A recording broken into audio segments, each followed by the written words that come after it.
देवी कवचम्। मार्कण्डेय उवाच यद्गुह्यम् परमम् लोके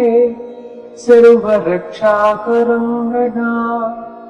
यन्न कस्यचिदाख्यातम् तन्मे ब्रूहि पितामह। ब्रह्मोवाच अस्ति गुह्यतमम् विप्र सर्वभूतोपकारकम् देव्यास्तु कवचम् पुण्यम् तच्छृणुष्व महामुने। प्रथमम् शैलपुत्रीति द्वितीयम् ब्रह्मचारिणी तृतीयम् चन्द्रखण्डेति कूष्माण्डेति चतुर्थकम् पञ्चमम् स्कन्दमातेति षष्ठम् कात्यायनीति च सप्तमम् कालरात्रेति महागौरेति चाष्टमम् नवमम् सिद्धिदा प्रोक्ता नवदुर्गा प्रकीर्तिता उक्तान्येतानि नामानि ब्रह्मणैव महात्मना। अग्निना दह्यमानस्तु शत्रुमध्ये गतो रणे विषमे दुर्गमे चैव भयार्ता शरणम् गताः न तेषाम् जायते किञ्चिदशुभम् रणसङ्कटे नापदम् तस्य पश्यामि शोकदुःखभयम् न हि यैस्तु भक्त्या स्मृताम् नूनम् तेषाम् वृद्धिः प्रजायते। प्रेतसंस्था तु चामुण्डा वाराही महिषासना ऐन्द्री गजसमारूढा वैष्णवी गरुडासना महेश्वरी वृषारूढा कौमारी शिखिवाहना ब्राह्मी हंस समारूढा सर्वाभरणभूषिता नानाभरणशोभाढ्या नानारत्नोपशोभिताः दृश्यन्ते रथमारूढा देव्यः क्रोधसमाकुलाः शङ्खम् चक्रम् गदाम् शक्तिम् हलम् च मुसलायुधम् खेटकम् तोमरम् चैव परशुम् पाशमेव च कुन्तायुधम् त्रिशूलम् च शार्ङ्गायुधमनुत्तमम् दैत्यानाम् देहनाशाय भक्तानामभयाय च धारयन्त्यायुधानीर्थम् देवानाम् च हिताय वै। महाबले महोत्साहे महाभयविनाशिनी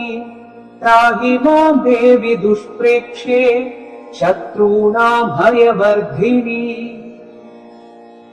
प्राच्याम् रक्षतु मामैन्द्री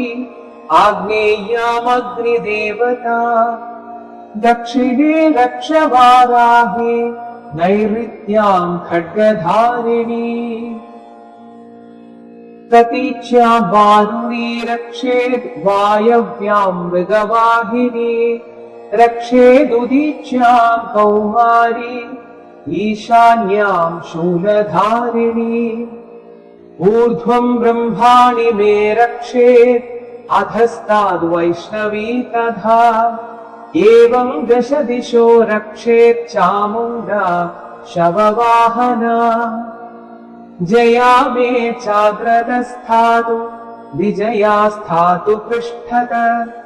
अजिता वामपार्श्वे तु दक्षिणे चापराजित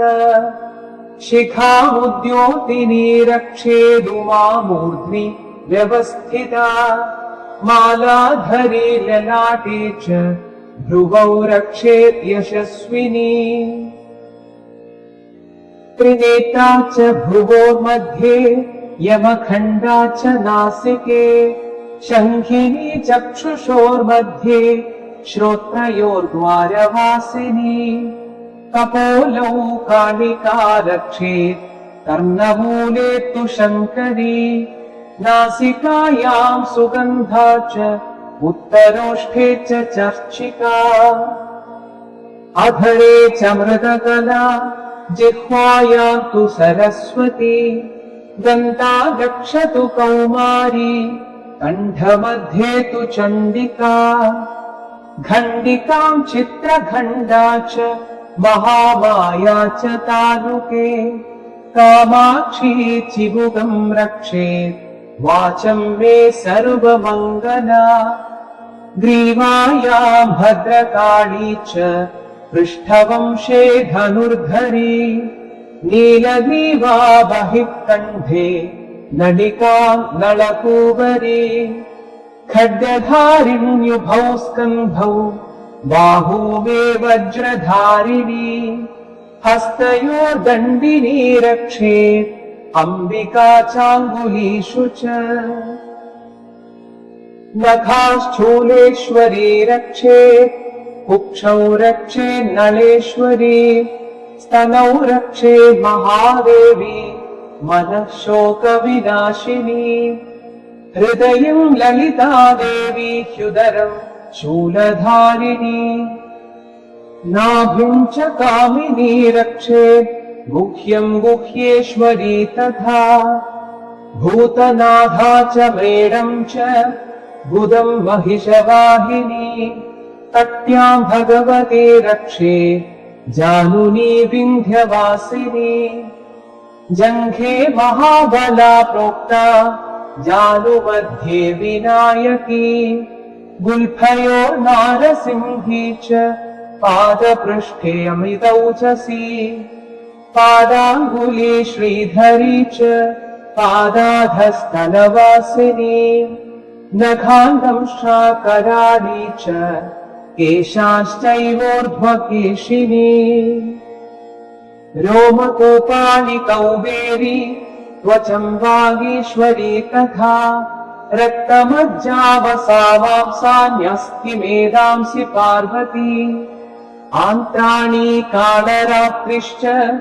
पित्तं च मुकुटेश्वरी पद्मावती पद्मकोशे कफे चूडामणिस्तथा ज्वालामुखी नखज्वालामभेद्य सर्वसन्धिषु शुक्रं ब्रह्माणि मे रक्षेत् छायां छत्रेश्वरी तथा अहङ्कारं मनोबुद्धिं रक्ष मे धर्मचारिणी प्राणापानौ तथा व्यानसमानो दानमेव च यशकीर्तिं च लक्ष्मीं च सदा रक्षतु चक्रिणी गोत्रमिन्द्राणि मे रक्षेत् पशून् मे रक्ष चण्डिके पुत्रा रक्षेत् महालक्ष्मी भार्यां रक्षतु भैरवी मार्गं क्षेमकरी रक्षेत् विजया सर्वतः स्थिता रक्षाहीनं तु यत्स्थानं वर्जितं कवचेन तु तत्सर्वं रक्ष मे देवी जयन्ती पापनाशिनी पदमेकं न गच्छेत्तु यदिच्छेत् शुभमात्मना कवचेनावृतो नित्यं यत्र यत्र हि गच्छति तत्र तत्रार्थलाभश्च विजयः सर्वकामिकाः यं यं चिन्तयते कामं तं तमाप्नोति निश्चितम् परमैश्वर्यमतुलं प्राप्स्यते भूतले पुमान् निर्भयो जायते मर्त्य सङ्ग्रामेष्वपराजित त्रैलोक्ये तु भवेत् पूज्य कवचेनावृतः पुमान् इदं तु देव्या कवचम् देवानामपि दुर्लभम् यः पठेत् प्रयतो नित्यम् त्रिसन्ध्यं श्रद्धयान्वित दैवी कला भवेत् तस्य त्रैलोक्ये चापराजित जीवेद्वर्षशतं साग्रमपमृत्युविवर्जित नश्यन्ति व्याधयः सर्वे नूता विस्फोटकादय स्थावरं जङ्गमं चापि कृत्रिमं चापि यद्विषम् अभिचाराणि सर्वाणि मन्त्रयन्त्राणि भूतले भूचराखेचराश्चैव जलजाश्चौपदेशिकाः सहजा कुलजा माला डाकिनी शाकिनी तथा अन्तरिक्षचरा घोर डागिन्यश्च महाबला ग्रहभूतपिशाचाश्च यक्षगन्धर्वराक्षसाः ब्रह्मराक्षसवेताल कूष्माण्डा भैरवादय नश्यन्ति दर्शनातस्य कवचे हृदि संस्थिते मानोन्नतिर्भवेद्राज्ञ तेजो वृद्धिकरं परम् यशसा वर्धते सोऽपि कीर्तिमण्डितभूतले जपेत् सप्तशतीं चण्डीं कृत्वा तु कवचं पुरा यावद्भूमण्डलं धत्ते सशैलवनकाननम् तावत्तिष्ठति मेदिन्यां सन्ततिः पुत्रपौत्रिकी देहान्ते परमं स्थानं यत्सुरैरपि दुर्लभम् प्राप्नोति पुरुषो नित्यम्